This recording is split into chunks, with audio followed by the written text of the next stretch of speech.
we go. Rolling. Great. Jimmy, just over the last 2 weeks alone, I've seen you virtual reality with Brie Larson.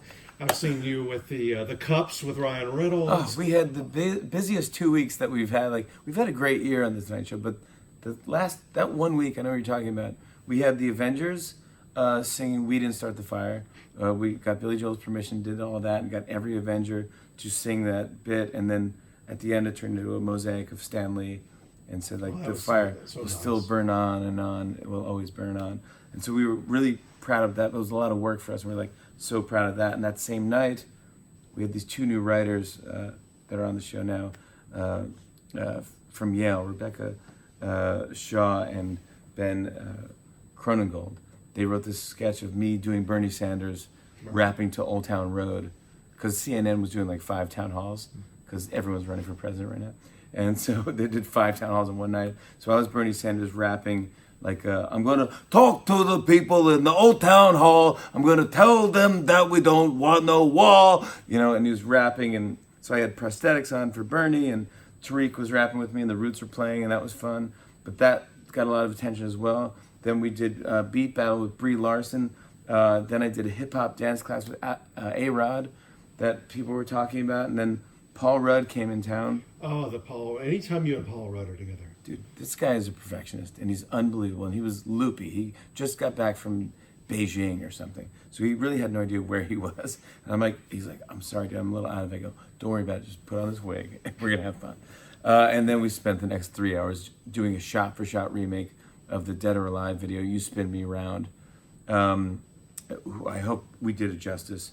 Did you hear from that band at all? They're actually dead, really. Oh, both of them? Yeah, they are. Yeah, Dead or Alive, they're actually dead. But you know, we wanted to honor them anyway, but that's a classic song. And shot for shot, if you see it, I mean, we worked hard on that one. But that got a lot of attention, thanks to Paul. And but we were in there trying to harmonize and trying to do the bits and trying to make it perfect. And then if that wasn't enough for that week, we did 2 Stings on the Moon, right, which was an idea that we've had years ago that our writer Arthur Meyer wrote and Colin Elsie, and they sent it to Sting, and it was more like a 2 stings together on the moon or something like that, and we never heard back. And then Sting's publicist called us and said, Sting is okay with it. He wants to rewrite it. Is that okay? I go, what? Sting wants to write a sketch for? Yeah, of course. What are you talking about? That's amazing. So Arthur's freaking out. He's like, Sting was rewriting my bit. And so then we hear back the next day from Sting, I got a scratch track. He's like, 2 stings on the moon. I'm like, walking on the moon? You're doing a parody of your song, The Police? What is going on? And I go, we're all like so excited and freaking out. I'm like, oh my gosh. And I go, does he want to, because in my head in the sketch we wrote that he's, you know, we're on the moon, we're dressed as astronauts. I go, would Sting want to wear the harness and go up? And they go, well, let's ask. And Arthur got the best text back from his publicist, said, Sting wants to fly. Like, that was pretty awesome. That was all 1 week. I know. And it was like, hey guys, we're doing a variety show. And this week's been amazing. The one I watched yesterday, which was your Thursday, Ryan Reynolds, and you doing the spit takes. You know, you never know what game or what bit is going to work, but you know, you think back to the originators of the Tonight Show and Steve Allen, you know, who was everyone's inspiration. He would do anything. He was the first guy to do, you know, before Letterman was doing like sitting in a bowl pretending he's a banana split. Right. Steve Allen was doing that stuff, and so I heard a great story from Steve Allen's grandson. He told me, he's like, because Steve Allen would do anything to just do a stunt. And, you know, it's a variety show. And the last thing, I don't know if you ever heard the story, they tried to launch him out of a cannon. No, I haven't heard that one. So they tried to launch Steve Allen out of a cannon, I think, over the bushes and land in some celebrity's pool. And he said, yeah. He was like, great, let's do it. And he's in this outfit, and they got a cannon, and they put a sack of potatoes or something in there to practice it. And the thing went right into like a brick wall. And he goes, I'm out. What am I doing? Why was I thinking I was actually going to do this? You were going to launch me in the air? Well, I don't know what I'm doing. I'm a talk show host. But I love that was the last thing. So we do all different games and try to do something different to kind of do something refreshing, not just for our minds and energize the writers and us, but also our audience too. And like, what can you do that's different besides just a talk show and monologue and a talk show? It's like I want to try to do anything different. So we try to switch it up and change it up. And so we played that game with Ryan Reynolds, and again he was loopy too. He just came back from he was in China or something. He was in China for Detective Pikachu, and there we were playing a game where it was just so silly, but it was fun. It was great, and he's a good sport. And again, that got people talking about the movie, which is, our job. Well, speaking of different, you did two things this year that I want to ask you about. One Yeah. was your trip to Puerto Rico. You and Lin-Manuel Miranda are so good together. And that particular trip was funny, but it seemed like it touched you. It really changed me. That was the most. That's the most proud I've ever been of anything I've done in my career, because Lin-Manuel came on our show and he was telling us how he was going to bring Hamilton down to Puerto Rico to basically to remind Puerto Rico that, hey, we didn't forget about you, and you are Americans, and we need to shine the light on them, and they need help. They need help rebuilding. And I was so touched by that, and I go, how can he move a Broadway play to? I mean, you can't, especially if it's a hit play. There's too much money involved. I mean, to be honest, it's impossible to do. He had the rights, though. Yeah, but there's unions and there's I know. There's actors that have families, and there's a lot to move a thing. I mean, but he did it, and everyone worked together for the common good and pulled this off. And I go, they can do that. Can't we do one show from Puerto Rico? And so NBC was cool. They said, yeah, sure, but our staff is probably 200 something people, so we can't afford everybody. So we took a skeleton crew of about 30 people, flew to Puerto Rico. We already wrote out like Act 1, what we want to do. We booked Lin-Manuel, obviously, and I got to sing with him and the cast of Hamilton, the story of tonight, which is perfect because obviously Tonight show, but it's like we may not live to see our glory, but our children will tell our story, and they're going to talk about tonight and what we're doing.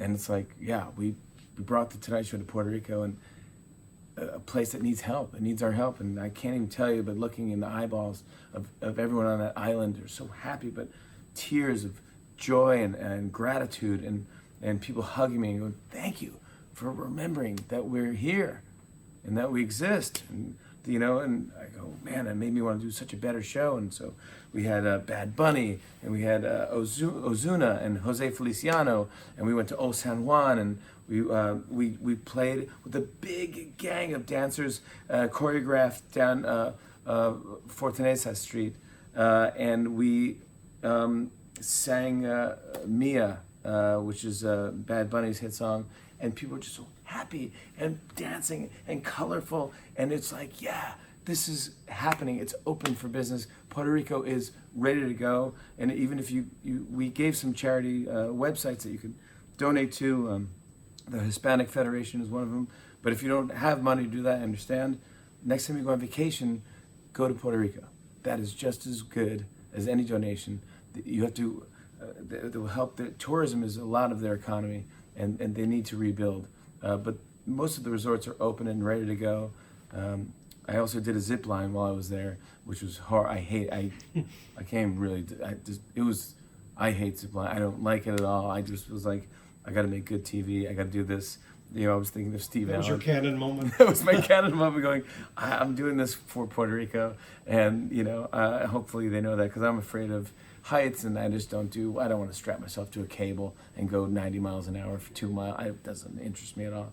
And I hated it. But I did it, and the air was going through, and I went with Tariq from the Roots, and he loved it. But I guess after we aired that special, that zipline company had to add another line because the demand was quadruple. So mission accomplished on that. And it's just, even though it's a small thing, we're going to continue to talk about Puerto Rico and raise awareness, and they need help rebuilding. But man, that was something I'll never ever forget, ever. It really changed me and I was just so proud of our show and what we could accomplish. The other episode that I want to ask you about was your anniversary special, the Larry Sanders version. That looked amazing, and it was so funny, and I bet it took a lot of time to put together. That was a tricky one to put together. Well, I was talking to my wife about one of my favorite Larry Sanders episodes, which Carol Burnett was on. It's a really funny episode, and there's animals involved. Spider, yeah, with Hank, and yeah. So I was talking to her about that because it really is. I mean, now that I'm hosting a talk show, I can say this. It's actually almost exactly like that show. It is really well written and well done. And my wife said, "Why don't you just write your own version of that, your own backstage thing?" And I go, "It's a lot of work, but I mean, it's a good idea. Let me pitch it and see if we can do it." So again, NBC said, "Sure, if you feel like that's what you want to do." So Amy Ozols said, "I want to do it. Let this be my project." She locked herself in her office and she typed out a 1 hour written behind the scenes show of our show, of The Tonight Show. And we had Tina Fey, we booked Ben Stiller, Robert Irwin, who's our animal expert, but we had to shoot the show twice with a real audience, not knowing what the joke is, because we didn't want them acting. So we just did this whole bit, and me and Tina were kind of odd and fighting, and we did like actions that we had pre-taped before, so they were like, whoa. The audience was kind of a little weird, and I messed up some cue cards on purpose, and and then afterwards I told them, hey, here's what we're doing, and we're actually really friends, and the whole thing, but they were like, this was so weird. We did that twice, then pre-taped for probably 2 weeks of different things with everyone's different schedule to try to get every joke in there. But when you get people like Tina Fey and Ben Stiller doing comedy with you, you're pretty... Nobody plays annoyed better than Ben Stiller. He's unbelievable. He didn't want to leave. He was dressed as hashtag the panda for like hours, walking up and down our halls, and he was hilarious. But we also got Robert De Niro to do a cameo, who we love, who was my first guest ever on Late Night. So that's a little homage to that. And then Lorne Michaels did a cameo, which he's never done on The Tonight Show. And it's good because he's really not a good actor. But I was grateful that he did it. And he's my mentor, he's my guy. He got me to where I am today. I wouldn't be anyone without Lorne Michaels believing in me. But so that was a big swing, but I think the best part of that was that we didn't tell anyone that was coming up. Can you imagine what was going through the audience members' minds? I was reading Twitter and going like, yeah, this is exactly what I wanted, dude. It's like, this is exactly what I wanted. People are going, wait, the cameras aren't off. They're showing us what's happening. They're not cutting away. They're not going to commercial. I'm like, and then they're seeing me get in an argument with a producer, and they're like, I'm glad you explained it, because can you imagine the conversations going home if you had... Some people are like, I don't like this, man. I don't want to see Jimmy talk like this. Like, this is weird. Like, but that's great. It's something different. And I've been wanting to do it forever. I just happened to do it this year. I emailed Judd immediately, and I sent him the script, and I sent him the finished, the rough draft. I go, take a look at this when you get a chance. I think it was around the Academy Awards. So he was like, I'm a little busy, dude. But he goes, Gary would love this. And honestly, I thought of the great Gary Shandling, who was a friend, but also one of the greatest comedians in the world. So if you don't know who Gary Shandling is or Larry Sanders, they're worth googling. Judd's his documentary. Oh, the documentary, Judd's, that was fantastic. It's a 4-hour documentary. Him in the Emmy press room last year after they won for that, and he was so emotional about it. His Emmy win coming for that. Talking about a perfectionist in comedy, I mean, it's Gary Shandling. He's just precise and down to the wire and would work. I've seen him at Hermosa Beach, at the Improv out here in LA, and he was really one of my idols. And I gave him a shout out once on the show. I said, "Hey Gary, if you're blah blah blah, I love you, buddy." And he sent me an email. He goes, "Don't ever do that." That was weird. I was like, wait, is my TV coming to life? Like, this is so weird that he's talking right to me. He goes, "Don't do that again." Like, joking. Last question. We're an awards website, so I always like to ask about Emmys and such. You got 6 Emmys yourself. Yes. 4 for interactive and 2 for guest hosting SNL. Yeah. But they've all been at the Creative Arts ceremony, so you weren't able to be there. Yeah. Not on the primetime ceremony where you attend every year. Yeah. I never got a chance to do a speech. Let me ask about the first one. How did you find out, and what did you do? Winning an Emmy is obviously an amazing thing. Being nominated is an amazing thing. I love award shows. I've hosted the Emmys. I've hosted many award shows. I love award shows. My mom got me into them as a kid. She used to watch every one. She used to watch the Academy Awards, get dressed up in a gown, and do like a fake acceptance speech every year. It was really corny, but it was funny. And so me and my sister grew up, and my dad, just loving award shows. When you first find out that you're nominated, that's a big deal. That's so exciting, and everyone hears about it, and everyone calls you and is like, oh, congratulations, oh my God. And that is like a feeling that it's just like, wow, that is awesome. You want to ride that out forever. You don't want that to ever end. Once you get to the actual awards, it's like, oh, someone's going to win. And, it's probably, I don't know if it's going to be me, So it's like, I've never had the experience of being in the crowd when I won. It's always like, I see it online or someone will call and go, you won. I go, cool. I mean, that's great that I won, but what do I do now? They go, oh, we'll mail you one or something like that. It's like, I really wanted to be able to thank people and really show how grateful I am to be in this business and be able to do what I'm doing and be in the, do a variety show and thank all the guys that came before me and girls and people that worked and writers that wrote and that never got a chance to see what social media can do and how you can have a sketch live forever. I mean, imagine writing a sketch for weeks or a month and it comes on one night and you don't see it again. Did you see my caveman sketch? You go, I missed the show last night. Huh, that's it. That's it. That you can't YouTube it. That doesn't exist. Well, the year you hosted the Emmys was one of the single greatest Emmy hosting experiences I've ever had. Oh, that opening with the Glee people, and that was their first year, and then Born to Run. Divided off and did the genres for the first time ever. Yeah, it was just amazing. Oh, I remember we tried. I remember that year. I go, I'd love to have Kim Kardashian on the Emmys, and I remember there was pushback. They're like, that's kind of reality. So I go, you're wrong. That show's big. It's going to be giant. People are going to talk about these people. I love the Kardashians. They go, yeah, well, we got other people over. But I go, please just put down as a favor to me. I'd love to have Kim on or somebody from the Kardashians.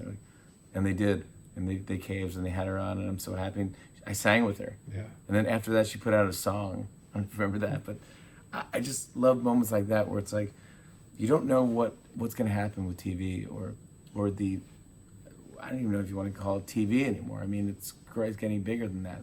It's content, It's like it's so big and so it's just growing and growing. It's exciting, and you're in the room with the best of the best, and that's a fun night, and it really feels good to see your peers and you go, yeah, you were up till 4 a.m. writing that. I know you were. Yeah, no, yeah. Hi, it's like you go to parties and things and you all see each other. James Corden or Stephen Colbert and Kimmel and Conan O'Brien. I mean, they do that 5 nights a week, 1 hour long. You all have a bond, even if you don't see each other that often because of what you lived do. it, dude. You can see it in your eyes. You go, yeah, you've lived it, man. You've touched the sun or whatever it was. Like you've actually been to some.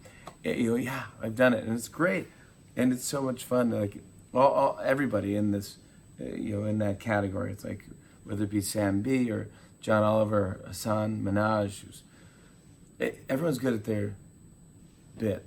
And it's there's room for everybody, and everyone's got their strengths. I mean, John Oliver, you don't want to see him do a Bernie Sanders impression, but I can't do what he does, And so I'm grateful to him, and I watch him all the time, And you get Trevor Noah is having a great year, and and Seth Meyers, it's just crushing. He's, I watched him since Saturday Night Live. It's just exciting, and it's fun to see each other. But we go to parties and. You be at these things, and I'm telling you, by the end of the night, in one corner, it's all the talk show and all the comedians just talking to each other. Like there was a Larry Sanders like that, where like 4 or 5 of them were backstage at an award show. It's the truth. Talking. It actually happens. I was just at the Time 100 2 weeks ago. I'm sitting next to Nancy Pelosi. 2 tables behind me is Jared Kushner. This is really happening. I go, wow. So we're sitting there, and I'm telling you, maybe 10 minutes later, it's me, Trevor Noah, Hassan, and John Oliver going, let's talk. I mean, and we're all together, and it's great. It's camaraderie and it's family. You go, this is a. We're very lucky people to be able to do this type of stuff and be able to even talk about awards or nominations. And So if we ever get nominated, we're very grateful. If we ever win, I mean, I'm even more grateful. Saturday Night Live obviously is where I started, so to be able to win an Emmy for that, that meant the world to me, and I thank the writers and the cast, you know, because that's really them. I mean, I'm getting the award for hosting, but they're in more of the show than I am, you know.